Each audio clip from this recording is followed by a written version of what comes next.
Gojo फिर यहाँ के हिकारी मॉल में जाता है जहाँ पर सबसे ज्यादा लोग फंसे हुए थे। अब गोजो जानता था कि यहाँ उसके लिए कोई जाल बिछाया गया है, लेकिन फिर भी उसे कोई चिंता नहीं थी क्योंकि वो सबसे पावरफुल है। ये दुश्मन उसका क्या ही उखाड़ लेंगे। गोजो फिर मॉल के बेसमेंट की तरफ बढ़ने लगता है। दूसरी तरफ आयोमा सिमेट्री में यूजी मैमे के साथ होता है। यहाँ पे हम मैमे के छोटे भाई उयुई को भी देखते हैं जिसके हाथ में मैमे का बड़ा सा हथियार था। यूजी इस बात से परेशान था कि गोजो को वहाँ अकेले लड़ने क्यों भेजा गया और उन लोगों को भी उसकी मदद करने जाना चाहिए था। जिस पर उयुई बोलता है कि उसकी दीदी को किसी फालतू इंसान के बैकअप के लिए नहीं जाना चाहिए। मैमे अपने भाई को समझाती है कि गोजो कोई आम इंसान नहीं है और उन्हें भी उसके बैकअप के लिए बुलाया जाएगा। तभी उन्हें कॉल पर बताया जाता है कि शिबुया में एक और कर्टेन बिछाया गया है और अब इन लोगों को वहीं जाना है और यूजी भी वहाँ जाने को तैयार था। इधर गोजो उड़ते हुए टोक्यो मेट्रो स्टेशन पर आ जाता है और वहाँ उसका सामना जोगो, हानामी और चोजो से होता है जिसके दोनों भाई पिछले सीजन में मारे गए थे।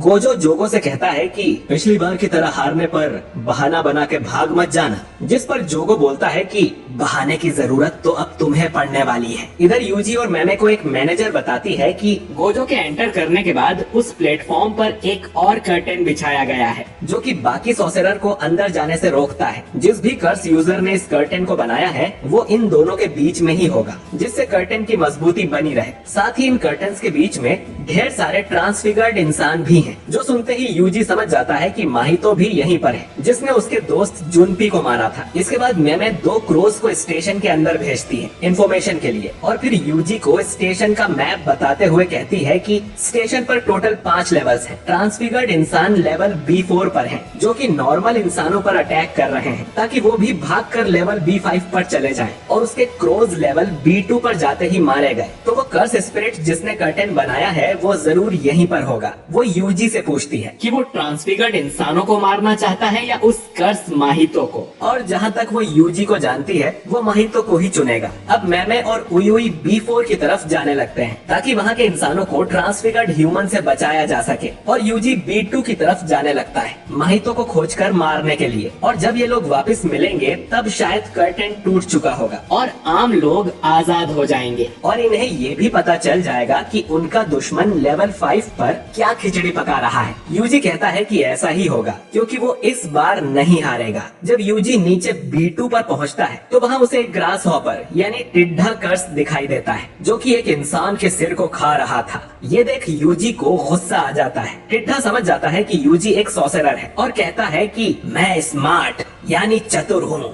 यूजी उससे पूछता है कि माहितो कहाँ पर है। टिड्ढा बोलता है कि माहितो उनके नीचे वाले लेवल पर है और मैं यहाँ कर्टेन की रखवाली कर रहा हूँ क्योंकि मैं चतुर हूँ। यूजी को डाउट होता है कि इस टिड्ढे ने दोनों कर्टेन्स बनाए होंगे। तभी उसे टिड्ढे के पीछे एक कील जैसा कर्स्ड ऑब्जेक्ट दिखाई देता है और वो समझ जाता है कि ये टिड्ढा इस ऑब्जेक्ट की ही रखवाली कर रहा है, तो वो जल्दी से इस ऑब्जेक्ट को तोड़ देगा। टिड्ढा कहता है कि इंसान कितने मूर्ख होते हैं और ट्रांसफिगर्ड होते ही अपना आपा खो देते हैं, पर मैं काफी चतुर हूँ। इसके बाद यूजी उस टिड्ढे में जोर की लात और घूसा मारता है और कहता है कि उन्हें इंसानों को अंडर एस्टिमेट करना बंद करना होगा। अब टिड्ढा गुस्से में कहता है कि तुम जानते नहीं हो मैं कौन सा कर्स हूँ, जिस पर यूजी आराम से बोल देता है कि तुम तो टिड्ढे कर्स हो ना। जो सुन टिड्ढा बहुत ज्यादा शॉक हो जाता है क्योंकि इसका मतलब यूजी भी चतुर है। फिर हमें बताया जाता है कि कैसे इंसान टिड्ढों के झुंड से डरता है क्योंकि वो उनकी फसलें और खाने का सामान खा जाते हैं और इसी डर से इस कर्स का जन्म हुआ था। टिड्ढा फिर यूजी पर अटैक्स करने लगता है जो कि काफी तेज और मजबूत होते हैं, लेकिन यूजी उन सब से बच जाता है और टिड्ढा ये जानकर भी हैरान हो जाता है कि जो लोग स्मार्ट होते हैं उन्हें बार बार बोलना नहीं पड़ता कि वो चतुर है। इसके बाद दोनों में फिस्ट फाइट शुरू हो जाती है। टिड्ढे को लग रहा था कि वो आराम से जीत जाएगा क्योंकि उसके 4 हाथ हैं और यूजी के 2,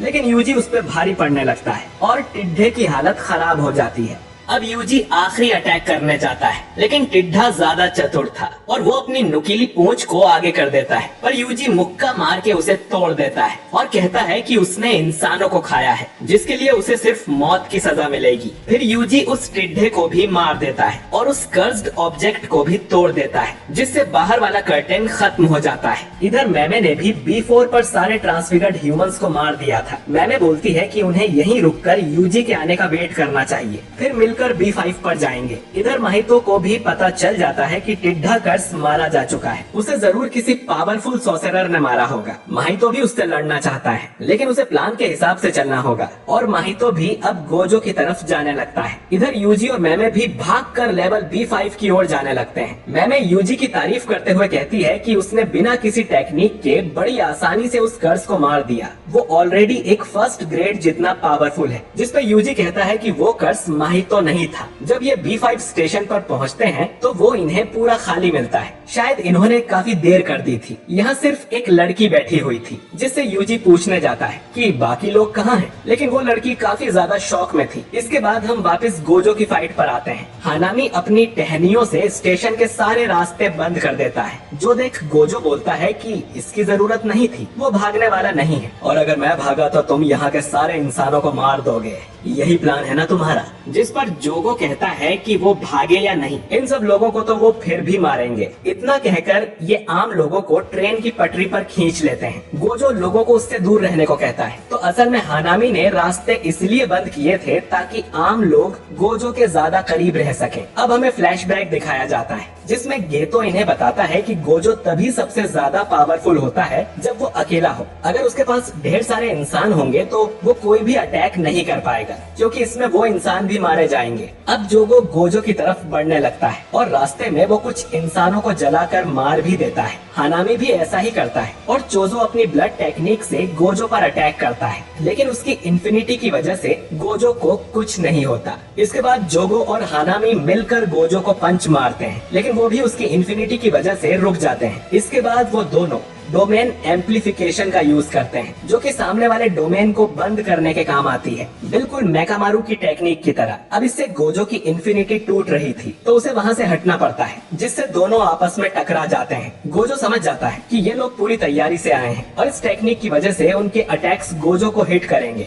गेतो ने इन्हें बताया था कि गोजो की इन्फिनिटी बहुत पावरफुल है और वो चाहे तो कर्सेस को भी अपनी इन्फिनिटी में कैद कर सकता है, लेकिन ऐसा करने से वो आसपास के लोगों को कुचल देगा। सेम रीजन है कि गोजो अपना डोमेन एक्सपेंशन भी नहीं कर सकता, लेकिन फिर इन लोगों को भी अपना डोमेन एक्सपेंशन नहीं करना है। ऐसा करने से ढेर सारे लोग मर जाएंगे और फिर गोजो भी मजबूरी में अपना डोमेन बना देगा, जिसमें इनका जीतना मुश्किल है। तो इन लोगों को सिर्फ 20 मिनट्स तक गोजो को उलझाए रखना है। तब तक गेतो अपने प्रिजन रेल्म के साथ रेडी हो जाएगा और आगे वो संभाल लेगा। इधर जोगो एक और इंसान को मारते हुए गोजो से कहता है, तुमने तो भागने से मना किया था ना? जिस पर गोजो बोलता है कि असल में तो मैं बहुत ज्यादा हैरान हूँ कि तुम लोगों को लगा कि तुम इस फुद्दू प्लान से मुझे हरा दोगे।